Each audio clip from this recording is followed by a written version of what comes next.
안녕하세요. 오늘은 뉴욕주 변호사로 활동 중이시면서 사실 엄청난 역할을 하신 분이에요.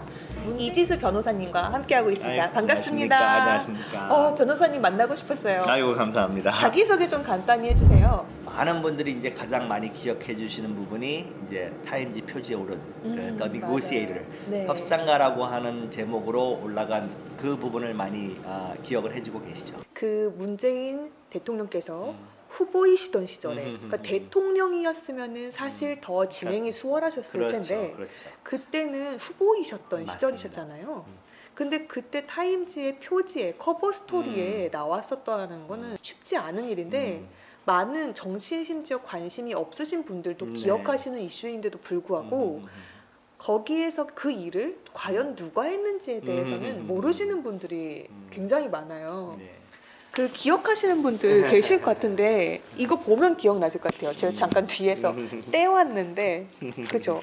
그래서 그 당시에 이제 이 타이틀로 한번 읽어주세요. The Negotiator. 네.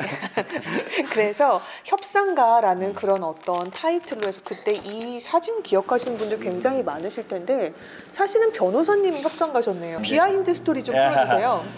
처음에 제가 이제 그 촛불 전국이 이제 지나가면서 대선 준비하는 팀에서 이제 외신을 좀 맡아달라는 부탁을 받았고 처음 부탁을 받을 때부터 막연하나마 꿈에 갖고 있었던 게 요번에 우리 문재인 후보님은 타임지 표지 한번 올려드렸으면 좋겠다라는 꿈을 사실은 상당히 초창기에 갖게 됐었어요. 평상시에 제가 교류하고 있던 외국 지지자들, 지국장들하고 이야기를 했었을 때 박근혜 대통령이 어떻게 해서 타임지에 올라간 그 프로세스를 제가 알아냈어요.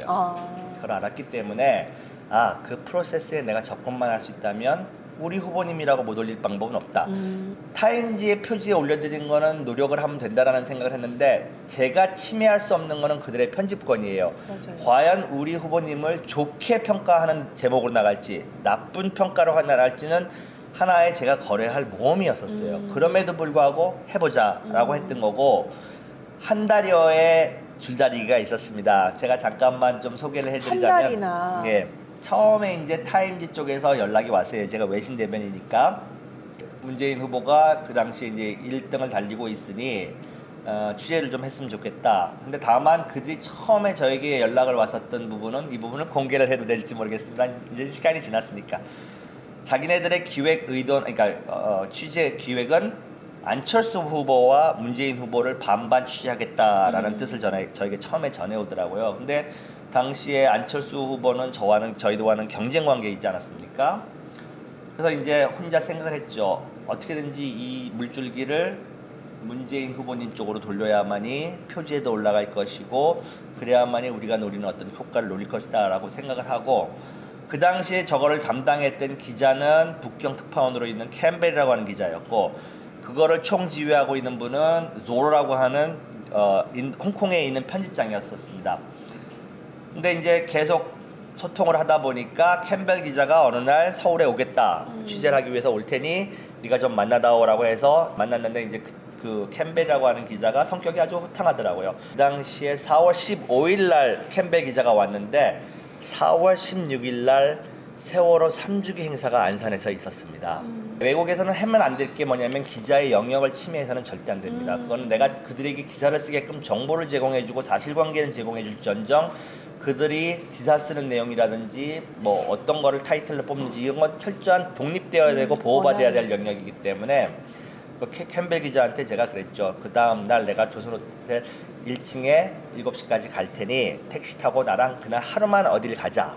그리고 네가 대한민국의 그 당시 상황을 취재를 하고 기사를 써줬으면 좋겠다 그랬더니 흔쾌히 승낙을 하더라고요. 그래서 그날 아침 7시 조선호텔 택시를 타고 가서 안산으로 갔습니다. 4월 16일 세월호 3주기 행사가 있었던 곳이었습니다. 그 당시에 뭐 수백 명이 오셨죠. 그 3주기 행사에 오셨는데 당시에 이제 대선을 앞두고 있으니까 각 후보들도 다 오셨어요. 홍준표 후보만 빼놓고는 뭐 심상정 후보부터 다 오셨는데 마치 오신 관객분들하고 저하고 뭐 손발이라도 맞춘 것처럼 우리 문재인 후보님이 단상에 호명돼서 올라가셨을 때는 막 환호가 터졌어요. 환호가 했는데 어떤 세팅을 해놓은 것도 아닌데 전혀 그런 그때는, 제가 역할을 하는 사람도 아니었고 그냥 무대 옆에서 우리는 상황을 지켜보기 위해서 있었었는데 근데 안철수 후보가 호명이 돼서 단상으로 올라가는 데는 야유가 생겼어요. 그 당시에 민심이었던 그 당시에 거죠. 민심이었죠. 그러면서 이제 호텔로 돌아오는 택시기 속에서 안철수 후보는 취재할 필요 없겠네라는 말을 판단을 해주더라고요. 하시게 된 거군요. 그걸로서 상황이 끝난 건 아니었었어요. 그거는 타임지가 기사로서 인터뷰를 하게 해주겠다는 이야기지 표지로 올려주겠다는 약속은 아니에요. 맞아요. 표지를 올려주느냐 마느냐는 고유 권한이 4대륙 편집장들에게 있습니다. 그래서 이제 그 취재는 하기로 했고 이제 우리 후보님을 이제 단독으로 취재하는 거는 거기까지 했는데 그 다음부터는 이제 편집장하고 이제 표지에 올려달라는 협상에 계속 밀고 당기면서 들어왔죠. 하도 시달렸는지 하루는 이런 말을 하더라고요. 내가 모 사진사를 하나 보낼게. 그러면은 우리 후보님하고 인터뷰를 할 때 그 사진사에게 커버 페이지가 올라가느냐 마느냐의 킥을 갖고 그러니 협조를 좀 해달라고 하더라고요. 그 사진가가 유명한 퍼거슨이라고 하는 사진가예요. 이 사진을 하나 찍기 위해서 런던에서 날라왔습니다. 런던에서 날라와가지고 하루도 안 머무르고 그 다음 또 딴 나라로 갔어요. 그 저 사진도 그 당시에 굉장히 이슈가 됐었어요. 엄청나게 이슈가 네, 됐었죠. 후보님이 그 당시에는 정말 부드러운 이미지를 가지고 계셨는데 굉장히 강인한 어떤 모습을 뽑아냈다 해서 거기에도 되게 비하인드 스토리가 많았잖아요. 그러니까 편집장이 이제 그 호주 사진가를 불러주면서 타임지가 고용할 수 있는 최A급 사진사다. 그런 말을 하더라고요. 이 친구가 사진 작품을 못 뽑아내면 우리 커버 없는 거로가 된다. 그러면서 제가 그 사진 작가도 만나러 갔죠. 그랬더니 후보하고 자기가 요만한 카메라를 가지고 후보님을 한 20분 정도 이제 계속 사진을 찍어낼 텐데 내가 원하는 사진이 안 나오면 커버 없다라요. 그만큼 타임지는 이 표지 사진을 엄청나게 중요시하는 회사입니다. 그러면서 그 친구가 후보의 영혼을 뽑아내지 않는다면 난 안 내보낸다. 그런 말을 하더라고요. 그러니까 20분간은 아무도 나와 후보 사이에 방해하지 말아라. 근데 당시에 우리는 경호도 붙어있던 상황인데 이런 카페를 하나 빌렸었어요. 그리고 자기가 요만한 방에서 자연광 다 막아놓고 사진을 찍을 텐데 어느 누구도 자기와 후보 사이에 간섭을 하지 말라라고 하면서 안 되고. 네, 사진이라고 하는 것이 그 당시에 모든 것들을 담아야 되는 거거든요.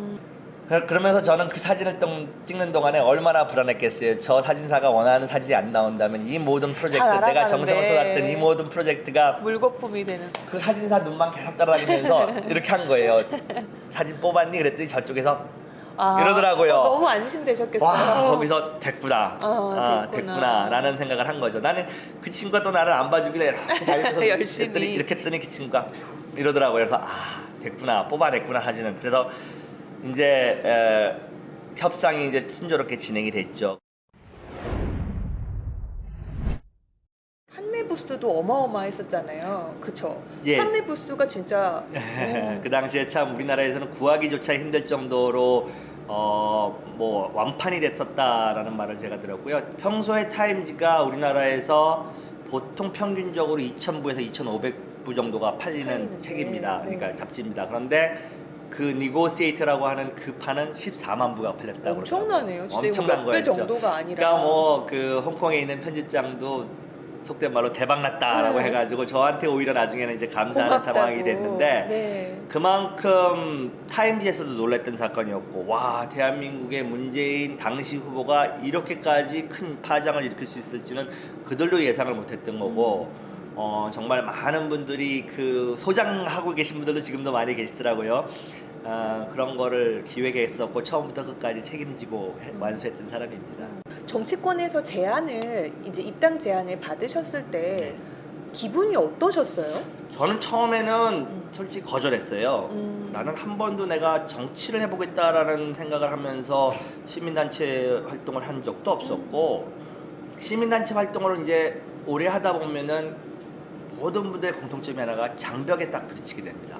어떤 장벽? 사회 캠페인이나 이런 걸 통해서 변화시킬 수 있는 한계라는 걸 느껴요. 법 제도라는 거를 바꿔야 되고 결국은 사람들의 인식을 바꿔야 되고 이와 같은 좀 더 큰 그림에서의 변화가 생기지 않는 한 우리가 원하는 어떤 소기의 목적을 달성할 수 없다라는 거를 거의 대부분의 시민단체 활동하시는 분들 오래 하신 분들은 느낄 겁니다. 그렇게 돼서 한계에 봉착하게 되고 그런 것들을 극복하고 싶은 욕구들이 생깁니다. 내가 어쨌든 10여 년 넘게 몸담고 주장을 했던 부분인데 현장에서 있었던 그런 것들을 완성을 하고 싶은 욕구가 생기죠. 그래서 처음에는 거절했지만 다시 이제 연락이 왔었을 때는 해보겠노라라고 했던 거죠. 선거 홍보라는 걸 하시잖아요. 그렇죠. 하실 때 느낌이 어떠세요? 글쎄요, 저는 많은 분들은 뭐 어렵지 않느냐, 네. 근데 저는 그냥 하는 말이 아니라 즐거워요. 이것도 또 하나의 배우는 과정이라고 생각을 하고 내가 해보지 않은 부분에 대해서 새롭게 하는 거는 늘 좋아했기 때문에 이 또 시스템은 이렇게 돌아가는구나라는 거를 매일매일 또 새롭게 접하잖아요. 저는 사람이 새로운 걸 할 때는 실증을 안 낸다고 봐요. 그것이 뭐 어려울 수도 있고 어렵지 않을 수도 있지만 새로운 거에 대한 도전은 늘 재밌어요. 저는. 새롭기 때문에 두려움은 물론 있겠죠. 안 해본 거기 때문에. 하지만 우리나라의 어떤 정치 시스템이라고 하는 것들이 이렇게 돌아가는구나라는 것을 이해한다는 측면에서는 매일매일 즐기고 있습니다. 그래서 아침에 나와서 사실상 이렇게 막 선거철이 되면은 미리 이렇게 주민분들을 만나 많이 뵙고 뵙죠. 인사를 드리고 네네. 이러는 이 시간을 사실 되게 어려워하시는 분들도 계신데 그거를 너무 아무렇지 않게 즐겁게 하고 계신 느낌을 받아요. 저는 뭐 조금 외람되게 말씀을 드리면 정치를 하시는 분들이 유권자를 만나는 거를 힘들어한다라고 생각한다는 거는 잘못됐다고 생각을 해요. 어찌 보면은 대한민국의 국회의원이 4년이라고 하는 임기가 주어집니다. 그 4년 중에 가장 행복한 시기일 수도 있어요. 유권자를 만난다는 게. 왜냐면은 국회의원이라고 하는 거는 어쨌든 유권자들의 대리인이고 대표자입니다. 그렇다면 그들의 목소리를 듣지 않고 자기가 국회에 가가지고 하는 소리는 그것이 멀어지면 멀어질수록 공허한 소리밖에 안 되는 거예요. 그렇기 때문에 길게는 한 6개월 정도 선거 운동을 하고 짧게는 이제 한 3개월 정도 보통 하시는데 그 기간이 어찌 보면 가장 국회의원스러운 기간이에요. 나머지는 그때 들었던 많은 이야기들, 유권자들의 목소리를 자기가 3년 반이라고 하는 나머지 임기 동안에 거기서 실현을 하려고 노력을 하는 거고 그러면서도 또 임기 4년 내내 계속해서 소통을 해야 됩니다. 그렇지 않는 한 자기 생각에 도구마에 빠질 수가 있는 거고요. 정치인이라고 하는 것이 계속 유권자와의 소통이 끊어지는 순간 그 정치인의 생명은 끝났다고 저는 생각을 하기 때문에 저는 이 기간이 제일 행복한 기간이 아니냐. 아니 원래 본래의 일을 할 때가 제일 좋잖아요. 그래서 그런 마음으로 많이 대하려고 하고요. 제가 20대 때 이제 하나의 일화를 말씀을 드리면 아까도 말씀드렸듯이 이제 전략공천을 한 달도 안 남겨놓고 받다 보니까 선거가 끝났는데 너무 공허한 거예요. 이게 뭐지? 그리고 낙선 인사를 제가 한 3주 정도 했었어요.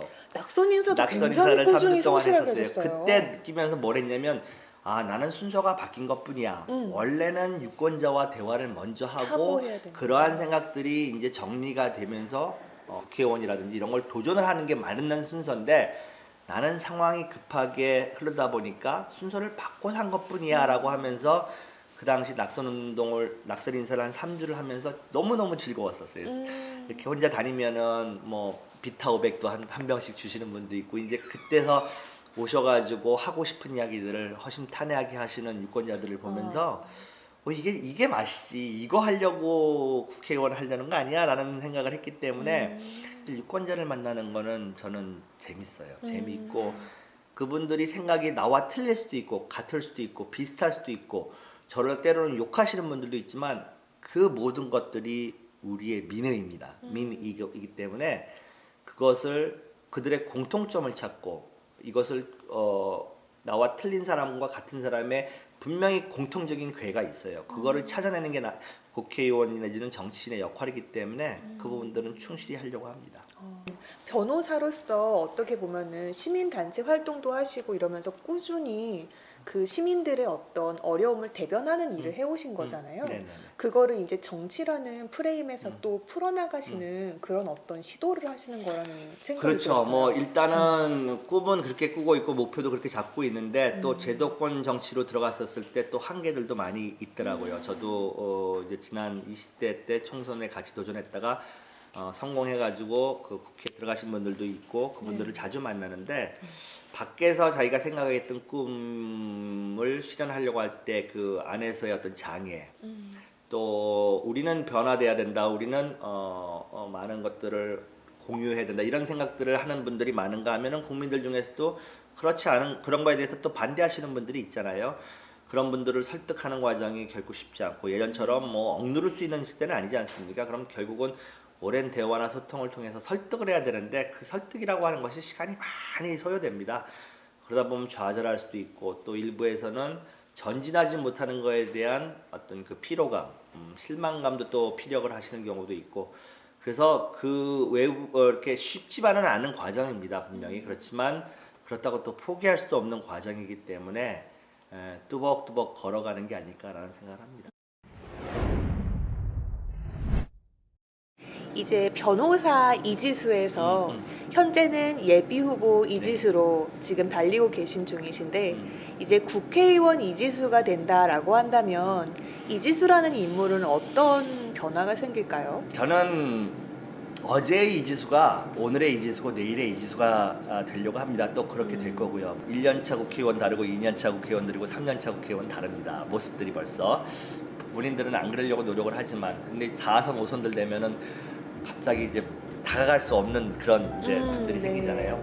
저는 안 그래 보려고요. 언제든지 당선이 되더라도 다가올 수 있는 어제랑 똑같은 어제와 똑같은 사람이고 싶습니다. 영상을 봐주고 계신 시청자분들께 한마디 마지막으로 해주시면 좋을 것 같아요. 제가 미국에 있으면서 비록 주의 의원이긴 했습니다만 그런 분들을 만나면 10년 동안 넘게 의정 활동을 했지만 10년 후에도 그 모습을 그대로 간직하는 걸 보면서 아 저런 정말 초지일관 처음과 끝이 다르지 않은 그런 사람이 됐으면 하는 그런 생각을 해봤기 때문에 저 역시 이번 선거에 어떤 결과가 주어질지는 모르겠습니다만은 그거에 상관없이 어제의 모습, 오늘의 모습이 그대로 내일의 모습이 될 수 있도록 최대한 노력을 하겠습니다. 네, 대단히 감사합니다. 고생하셨습니다. 네, 감사합니다.